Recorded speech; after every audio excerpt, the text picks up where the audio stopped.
ये बाबा की देखा आज का भंडारे का भोजन क्या है? पनीर लबाबदार इसका नाम है। किसको दिखा रहे हैं बाबा को? ये सब्जी कौन सी है? सब्जी आलू गोभी की सूखी सब्जी, आलू की सब्जी। और ये क्या है? पनीर हंडी। पनीर लबाबदार। पनीर लबाबदार, वो भी पूरा प्रसाद के रूप में, विदाउट ओनियन गार्लिक। और ये क्या है? चाय। ये भक्तगणों के लिए चाय। बोलो बाबा इधर। और ये बर्तन रेडी हो रहे हैं अभी चाय के लिए। वीडियो बना रहा है, वीडियो बना रहा है। काफी अच्छा मौसम हो रहा है अभी। वाह।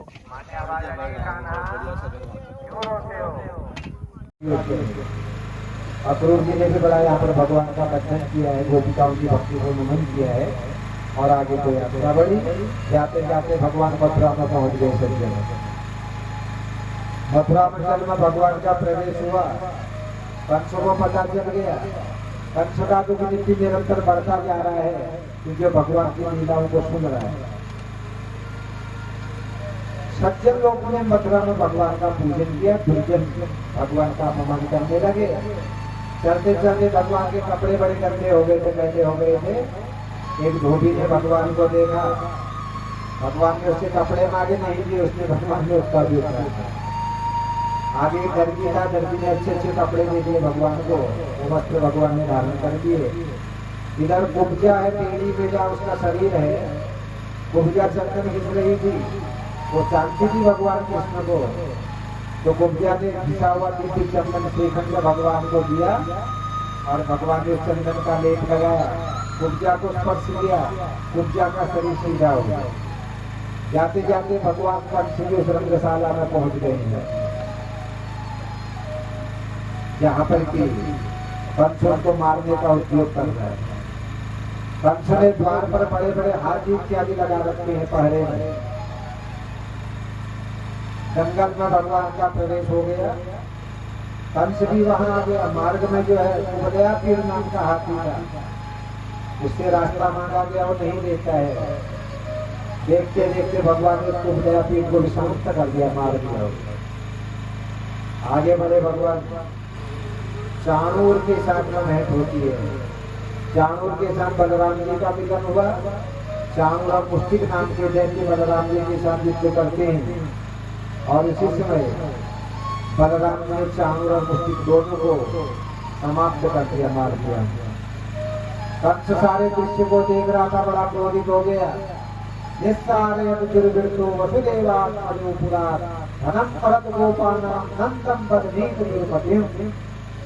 सारे सैनिकों को आज अंतिम अल्टीमेटम दे रहा है, घोषणा कर रहा है, अरे सैनिकों एकत्र हो जाओ और एक होकर के कृष्ण को पकड़ डालो।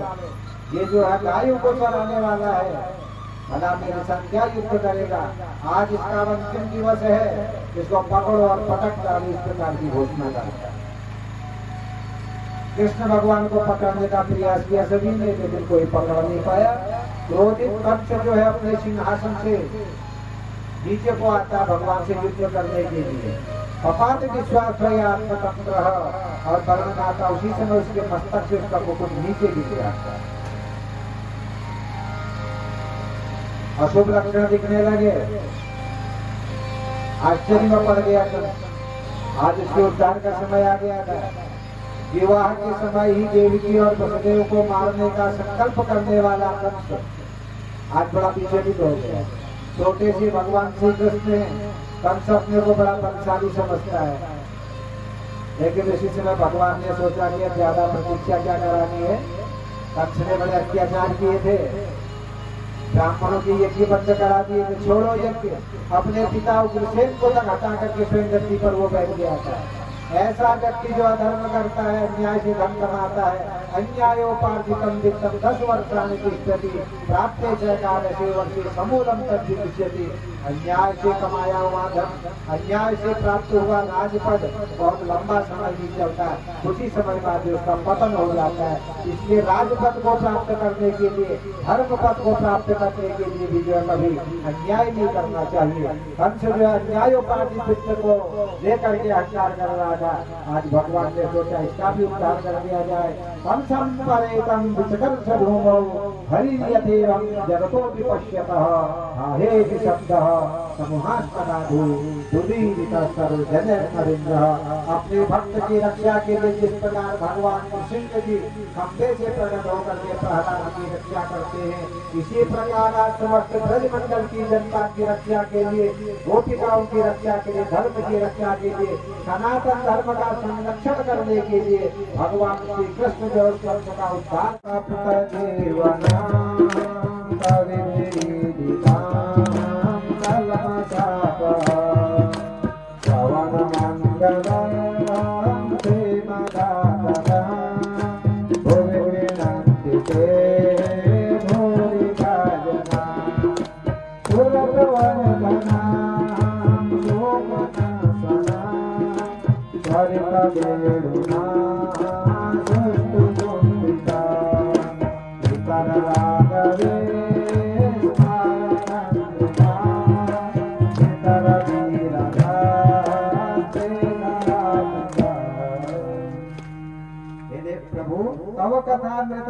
आपकी कथा हमको अमृत जैसी लगती है। तप्त जीवनम, संसार के दुखों में पड़ा हुआ जीव आपकी कथाओं को सुन लेता है तो उसका शोक दूर हो जाता है। और श्रवण मंगल, बस इस संसार में मंगलकारी कुछ है तो आपकी कथाओं को सुनना है। बस अब अपने तो केवल अपना जीवन सब आपके चरणों में समर्पित कर दिया, अपने पतियों का भी त्याग कर दिया, परिवार का भी त्याग कर दिया, एक जंगल से दूसरे जंगल में विचरण कर रहे हैं। और प्रभु आप ही ने समय दिया था और हमारा जीवन तो केवल तुम्हारे लिए है, अब बताओ आपका दर्शन हमें कब प्राप्त होगा। ऐसा कहते कहते फूट फूट करके रोने लगी गोपिकाएं।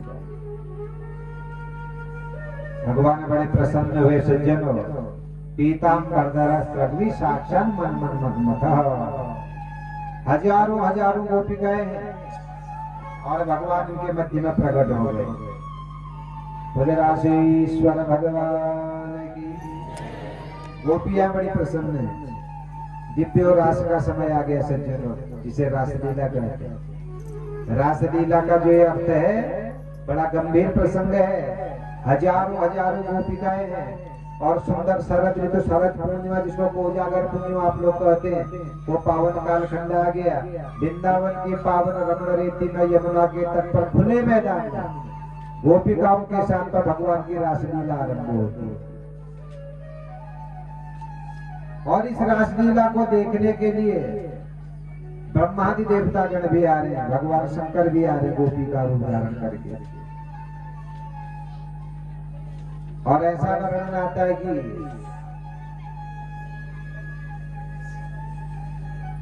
हर एक गोपी यही सोच रही कि कृष्ण मेरे पास में बैठे हुए, एक ही कृष्ण है। तत्रारभत गोविंदो रासक्रीडामनुव्रतैः स्थिरत्नैरमृतं प्रीतैरन्योन्याबद्धबाहुभिः। और यहाँ ये वर्णन आता है कि भगवान ने हजारों हजारों रूप धारण कर लिया।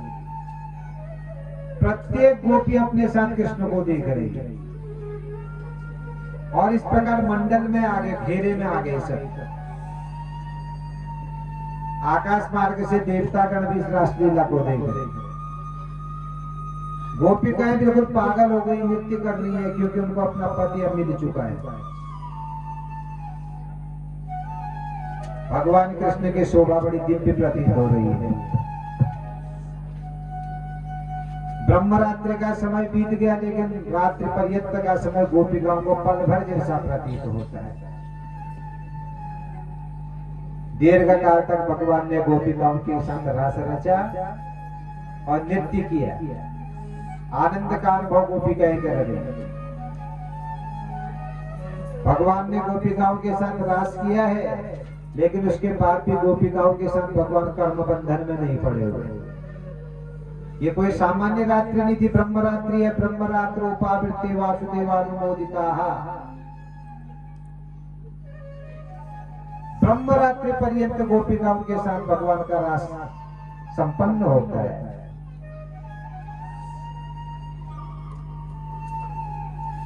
गोपिकाएं परम आनंद का अनुभव कर रही है। देवता लोग भी इस रासलीला को देख करके अपने को सौभाग्यशाली समझ रहे हैं।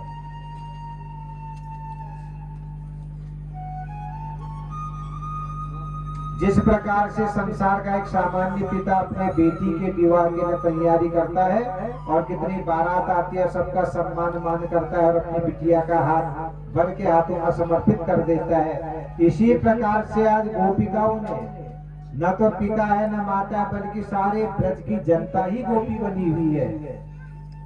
कोई पिता नहीं, कोई माता नहीं, कोई भाई नहीं, कोई बहन नहीं, सब भक्त ही भक्त हैं। और सब भक्तों ने अपने दंभ और कपट का त्याग कर दिया और एकमात्र संकल्प कहते हैं किसको है? संकल्प कर्म मानसम, मानसिक रूप से दृढ़ता अपने अंदर ले आए और अपने हृदय को सर्वेश्वर आनंद कंद भगवान श्री नारायण के चरणों को समर्पित कर दिया। जिस प्रकार संसार का बेटा बेटी का विवाह होता है, ये रासलीला का विवाह किसी लड़का लड़की का विवाह नहीं है। गोपिकाएं जीवात्माएं हैं और श्री कृष्ण परमात्मा है। जीवात्मा रूपी गोपिकाओं ने अपने जीवन को परमात्मा रूपी कृष्ण के चरणों में समर्पित कर दिया, विवाह कर दिया। संसार के विवाह में वैधव्य दोष आ जाता, कई प्रकार के दोष आ जाते हैं, लेकिन जब जीवात्मा परमात्मा का साथ विवाह कर देता है, फिर किसी प्रकार का कोई दोष नहीं आता। संसार के विवाह को विवाह कहा जाता है, लेकिन जीवात्मा जब परमात्मा के साथ मिल जाता है, इसको रास कहा जाता है। आत्मा शरीर रूपी दरवाजे को तोड़ करके जब परमात्मा में विलीन हो जाती है, उसको महारास कहा जाता है। आपने 3 कथाएं सुनी, चीरहरण, रासलीला और महाराज। चीरहरण क्या है? भगवान ने गोपिकाओं के सामान्य कपड़ों की चोरी नहीं करी, बल्कि गोपिकाओं के अज्ञान, अविवेक और अविद्या को भगवान ने चोरा। जब ये अज्ञान रूपी वस्त्रों का हरण हुआ, तब उनके अंदर भक्ति का भाव आया, पात्रता आई, तब वो रास करने की अधिकारी बनी। और आज गोपिकाओं ने जब वासनाएं समाप्त हो गई, रास का अवसर भी मिल गया, तब उन्होंने रासेश्वर भगवान का चिंतन किया। जिस प्रकार एक योग मार्ग में आरूढ़ पथिका मूलाधार स्वादिष्टान मणिपुर विशुद्ध और आज्ञा चक्र का भेदन करते हुए अपनी आत्मा को ब्रह्मरंध्र में पहुंचा देता है, और ब्रह्मरंध्र का भेदन करते हुए आत्मा ब्रह्म में विलीन हो जाती है, उसी प्रकार से संसार का सामान्य भक्त भी संसार के मायामय संसार के बंधनों को तोड़ करके जब अपनी आत्मा को सर्वेश्वर आनंद कंद भगवान श्रीमन नारायण के चरणों में समर्पित कर देता है, उसको महारास कहा जाता है। ये सामान्य विवाह नहीं है, इस बात का ध्यान रखें। रासलीला हो रही है, पंडित जी ढोलक बजा रहे हैं, संगीत वाले, और लोग खूब नाच कर रहे हैं। रासलीला नाचने के लिए नहीं है, रासलीला आत्म तत्व को जानने के लिए। आज का पठित समाज है, इन कथाओं का जब हम उल्टा सीधा अर्थ करते हैं, कई लोग कहते हैं अरे वो तो कान्हा है, उसने बहुत शादियां कर दी। ऐसा अर्थ मत करिए। रस क्या है? रसो वैसह, वो परमात्मा का ही एक नाम रस है। रस रूप परमात्मा को भजने की जो प्रक्रिया, वही रास है। और उस प्रक्रिया के द्वारा परमात्मा के चरणों में पहुंच जाने की जो अवस्था है, उसी को महारास कहा जाता है। इस प्रकार इस चीरहरण, रासलीला और महारास, इनका आध्यात्मिक अर्थ आप लोगों को समझना चाहिए। और आपको इस बात का भी ध्यान होना चाहिए कि जो रासलीला का उपक्रम चल रहा है, जो रासलीला की कथा सुनाई जा रही है, कौन सुन रहा है इस कथा को? राजा परीक्षित सुन रहा है। और राजा परीक्षित को क्या इसका श्राप मिला है? 7 दिन के अंदर तेरे को तक्षक नाम का नारदस डालेगा। उस मृत्यु के भय से बचने के लिए, मृत्यु से बचने के लिए सुखदेव जी के मुख से राजा भागवत की कथा सुन रहा है। एक व्यक्ति मौत की ओर बढ़ रहा है, मृत्यु आसन्न है, एकदम निकट में है, तो क्या ऐसी उल्टी सीधी कथा सुनेगा वो? आप बताइए कोई व्यक्ति बहुत बीमार है, मरणासन में है, और आप उससे कहें चलो एक जगह बारात में बरेली जाना है, जाएगा क्या वो? तो हमेशा ये भी देखिए कार्य कहाँ पर हो रहा है। ये गंगा के तट पर मृत्यु से बचने के लिए इस कथा को राजा परीक्षित सुन रहे हैं। तो भला एक मारता हुआ व्यक्ति ऐसी उल्टी सीधी कथा सुनेगा? आज के लोग इस कथा का वास्तविक अर्थ नहीं समझ पा रहे। ये हम जैसे वक्ताओं की कमी है, हम वास्तविक अर्थ रासलीला का नहीं बता पा रहे, क्योंकि हम ग्रंथों का अध्ययन ही नहीं कर रहे। हमारा उद्देश्य हो गया खूब जनता इकट्ठी हो जाए, खूब नाच गाना हो जाए, लोग नाच कर ले। भागवत जो केवल सामान्य नृत्य के लिए नहीं है, मनोरंजन के लिए नहीं है, भागवत की कथा आत्मरंजन के लिए है। इसीलिए चाहे कोई कथा श्रोता हो, चाहे कथा वक्ता हो, उनको भागवत के तत्व को समझने का प्रयास करना चाहिए। यही रासलीला का मुख्य है। और सामान्य रूप से किसने किया रास? गोपिकाओं का। गोपिका सामान्य अर्थ में ग्वाल बालों को हम गोप कह देते हैं, स्त्रियों को गोपिका कहते हैं। हर एक कथा का आध्यात्मिक चिंतन करिए। कौन है गोपी? आप और हम सब गोपी ही हैं। गो माने इंद्रिय, गो भी इंद्रिय। कृष्ण रसम पिबती आशा गोपी। जो अपने प्रत्येक इंद्रिय के द्वारा भगवत रस का पान करता है उसी को गोपी कहा जाता है। गो माने इंद्रिय। भगवान ने जो मुख दिया है, इस मुख से भगवान का कीर्तन करो। जो प्रभु ने कान दिए हैं, कानों से भगवान की कथा सुनो। जो भगवान ने पैर दिए हैं, इन पैरों से तीर्थों की यात्रा करो। जो हाथ दिए हैं, इनसे संतों की सेवा करो, अच्छे कार्य करो, सब कार्य करो। ये गो इंद्रियों का ये काम है। तो अपने समग्र इंद्रियों के द्वारा जो भगवत चरणों का ध्यान करता है उसी को गोपी कहा जाता है। राजा